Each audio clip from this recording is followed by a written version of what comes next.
I think well, that's let's move only on right. to red meat, shall we? Because in a sense, I don't want to get you to endlessly repeat yourself about waiting for that report.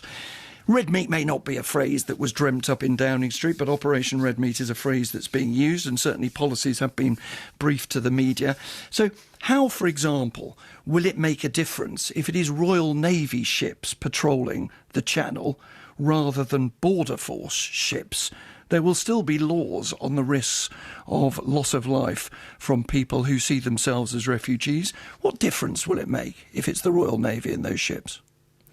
Well, I'm glad you recognise that all this sort of stuff about the government bringing stuff out in the weekend is not true, because we work through policies based on a manifesto commitment. Now, to your precise question, the way that the Royal Navy will be able to coordinate so that you don't have a situation where, whether it's Border Force or other vessels that are in the Channel, are being coordinated separately, that's a good move. That's one part of a much bigger strategy, which begins with the Nationality and Borders Bill that Priti Patel has developed and has introduced. It's better coordination rather than greater powers that the Royal Navy will have. It's much better coordination, but also it'll allow Border Force to begin implementing the legislation of the Nationality and Borders Bill, which begins to help deal with the root cause of this, which, remember, is the criminals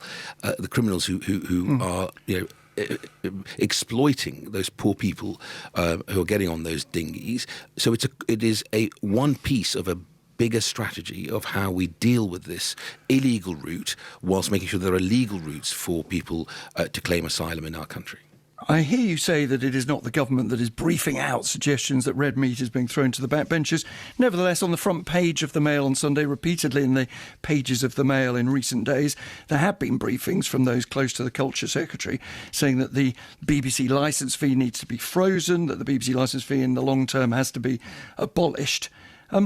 How will that help one of the most successful broadcasters in the world? I suspect a broadcaster that your family, when they were dissidents in Baghdad, in Iraq, I suspect listened to because they believed the BBC brought them the truth. And you're absolutely right to celebrate what the BBC does globally. The soft power behind the BBC is something that we need to make sure we continue to support and protect.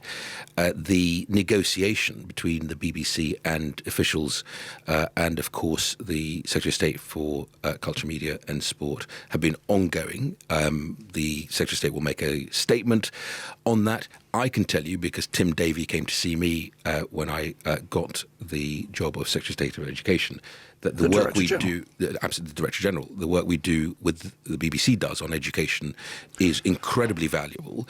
But we also have to recognise that actually the way people consume media today is very different to the way they did, 5 years ago. And part of that is a proper grown-up conversation as to how the BBC is funded beyond this settlement.